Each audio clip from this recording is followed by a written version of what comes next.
Good evening and welcome to the May 20th school board meeting. We're glad that everybody here. This is the listening session. So welcome everybody. I'm going to turn it over to Clerk Mike Cassell for attendance. Member Banks. Here. Member Durek Eater. Present. Member Loeffler Kemp. Here. Member Lofald. Present. I'm here. Member Sadowski is excused. Member Williams. Here. Superintendent Magus. Here. Assistant Superintendent Bonds. Present virtually. Deputy Clerk Zunich. Present. Executive Director of HR and Operations Severance. Present. Board Secretary Patty Paquette. Here. And Student Rep Dean. Here. Thank you, Clerk Mike Cassell. We'll move on to our civility rules with Member Loeffler Kemp. Thank you. The 11 tools of civility. This school board recognizes 11 tools of civility that will provide increased opportunities for civil discourse in order to find positive resolutions to the issues that face our community. And these are a part of the Speak Your Piece Civility Project with the support of the Duluth Superior Community Foundation. These tools include 1, pay attention, 2, listen, 3, be inclusive, 4, don't gossip, 5, show respect, 6, be agreeable, 7, apologize, 8, give constructive criticism, 9, take responsibility, 10, be honest and care for others, 11, show your evidence, share your reasoning. Thank you, Member Loeffler Kemp. Now, Clerk Mike Cassell, would you please remind us of our guidelines? Thank you. Of course. Listening session information. If you have handouts for the board, please give them to the school board secretary who will disperse them to us. Persons addressing the board will have 3 minutes total. When speaking, the use of negatively, personally identifiable language is not permitted. Persons addressing the school board may not merge their time in order to allow one person to speak more than 3 minutes. The clerk of the board will start the stoplight timer at the start of each person's time. Green means go, yellow means wrap up, and red means stopped. When the red light comes on, the chair will gavel to signal you to end. And in the interest of respect for every listening session speaker, please hold any commentary during the speaker's time until they're finished. Thank you. Thank you, Clerk Mike Cassell. I just have a gentle reminder for those who are speaking with us today. There's a microphone up front. There's a little light on it. It's red if it's not on, and it's green when it's on. So we're just going to do some intentionality today to make sure that the microphone is on. So when you walk up, please check and maybe give it a little mic check. And then I will remind everybody that Assistant Superintendent Bonds is remote. So if they're I guess I don't need it for this part of the meeting, so never mind. All right, thank you. I want to welcome our first speaker today, Carol Euchre, is that correct? Eaker, thank you. Pretend there's no you, okay. As an eater, I can respect that.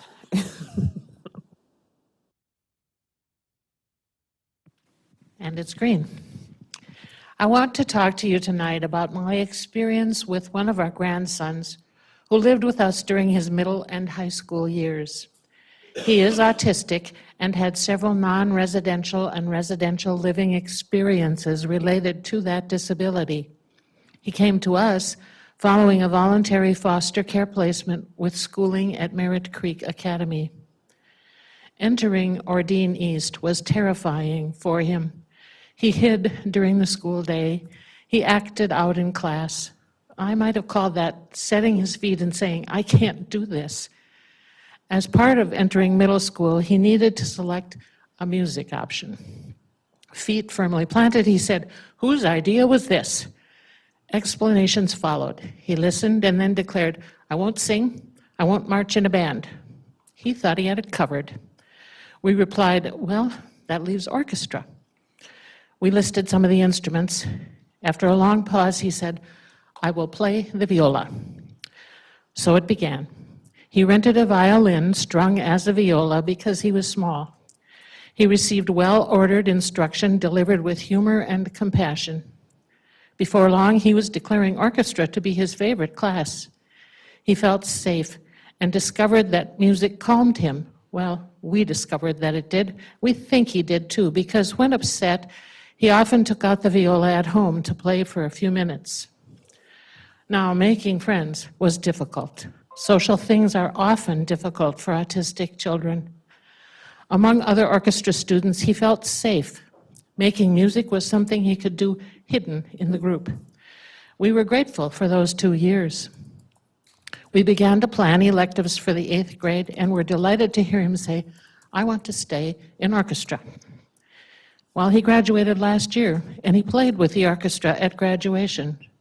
With those students and their instruments, he made friends he talked about and even ate lunch with them. He went on field trips, even to New York, to face other frightening experiences, but he trusted that community of students. He even signed up for the Quartet Project, a summer intensive. Now, I know other folks have shared what our music programs mean for the caliber of music played, and that's surely true. But I just wanted you to know that for one frightened, autistic young person, music was a path to inclusion.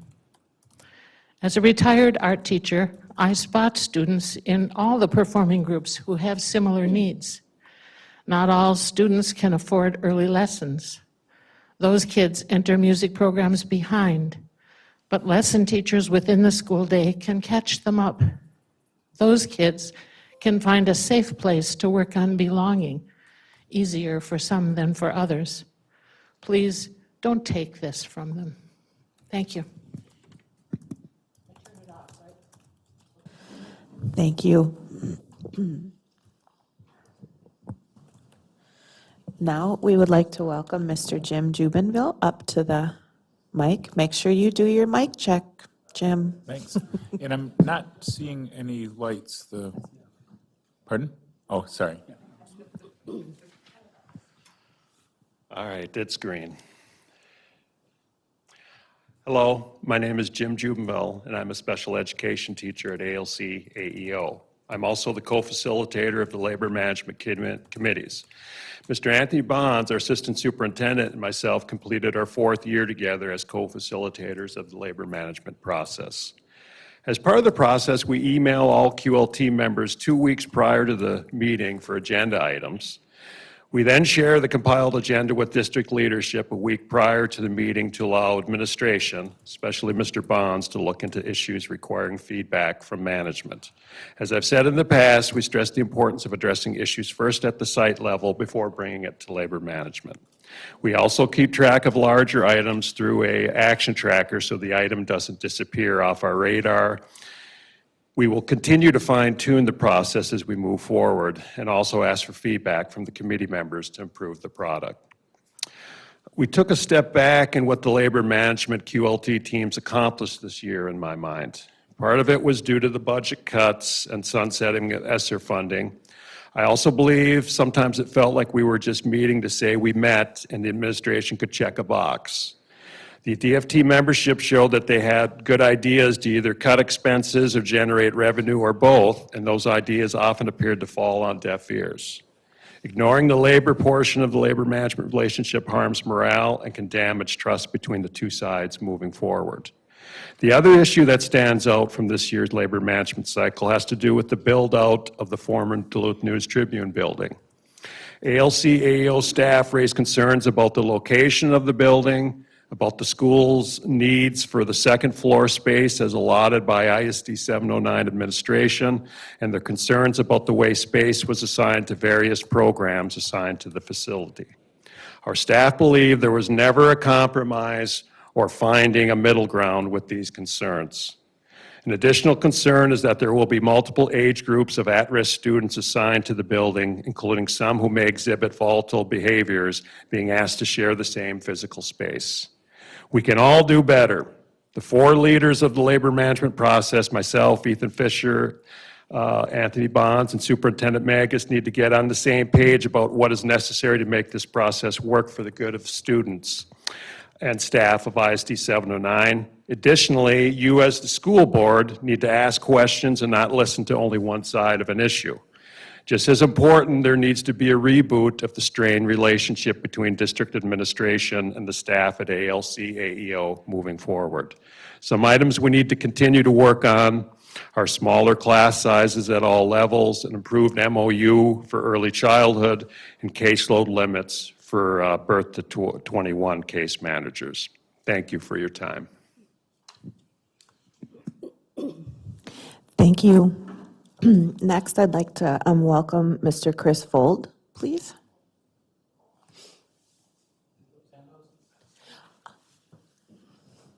We're doing it right now. We just had 7 copies for it.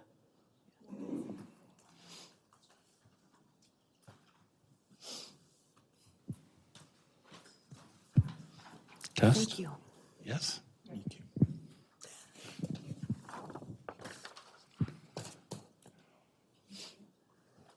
So thanks for having me. I'm back. And I'll say again, the plans for the ALC at the DNT need to be changed.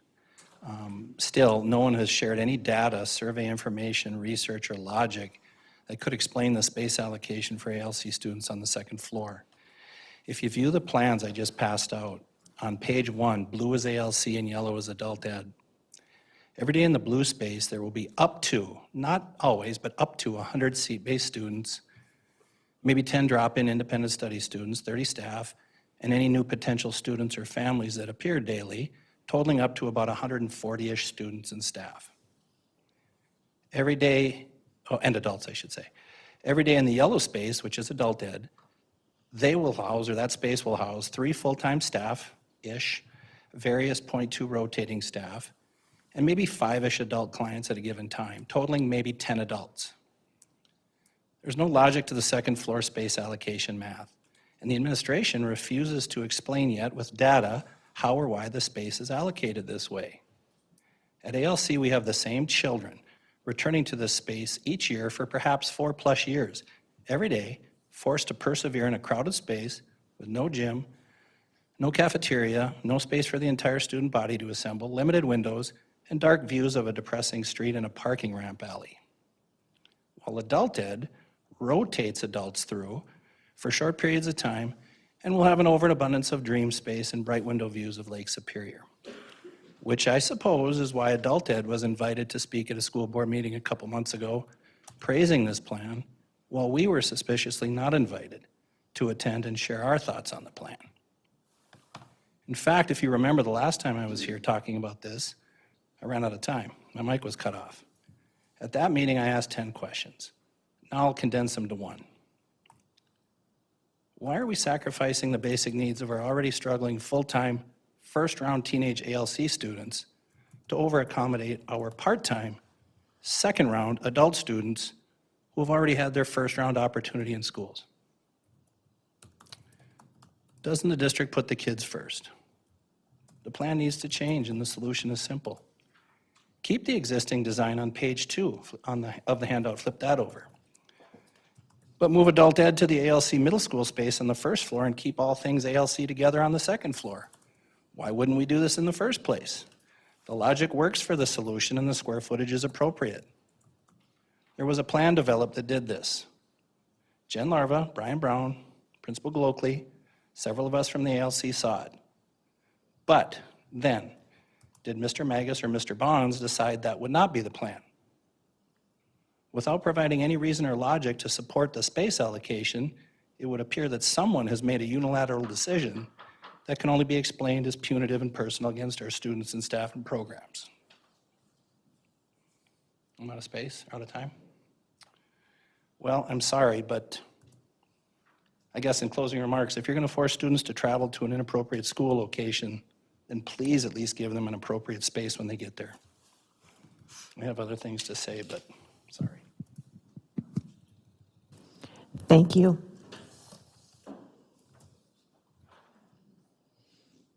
Next, we'd like to welcome Mr. Brian Schilling.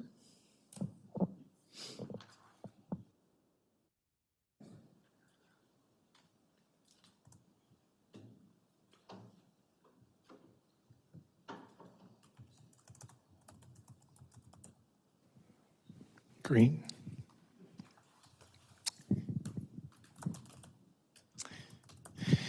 Today, I challenge you to decide, will we sacrifice the very heart of our schools for short-term gains, or will we fight for the soul of education? Every cut to our essential programs chips away at the future of our children. What sets our school district apart?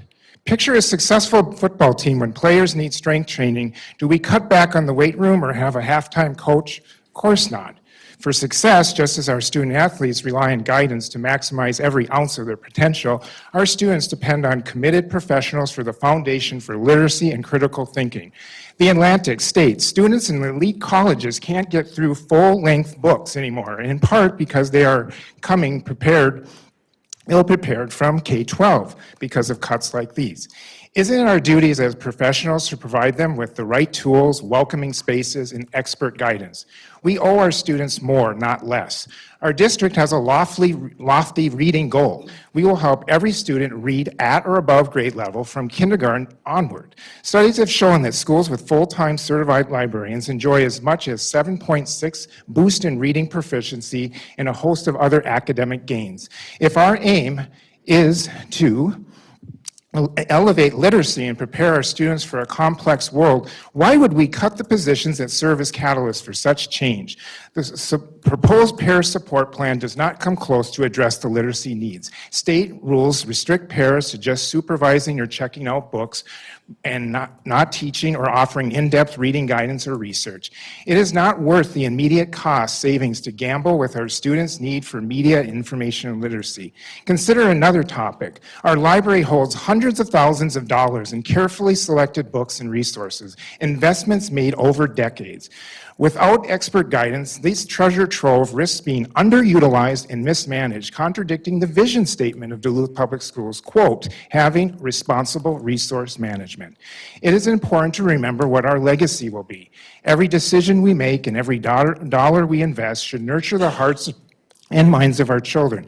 Do not let short-term budget gains erase the progress we are making. Look beyond immediate numbers, invest in the people who inspire every child every day, such as at Denfeld, where checkouts rose 35% in the first year back with full-time media specialists, and at Lincoln at 16%. Lincoln's numbers even grew bigger this year with 48% more checkouts.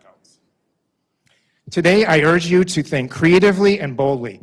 Let's reject a status quo that pits fiscal realignment against educational excellence. Instead, let's work together, consulting earnestly with those on the front lines, putting pressure even harder on the state, and forging paths that keep cuts away from libraries. Invest in libraries, invest as us as technology experts, and let's send a clear message. Defunding our future is not an option.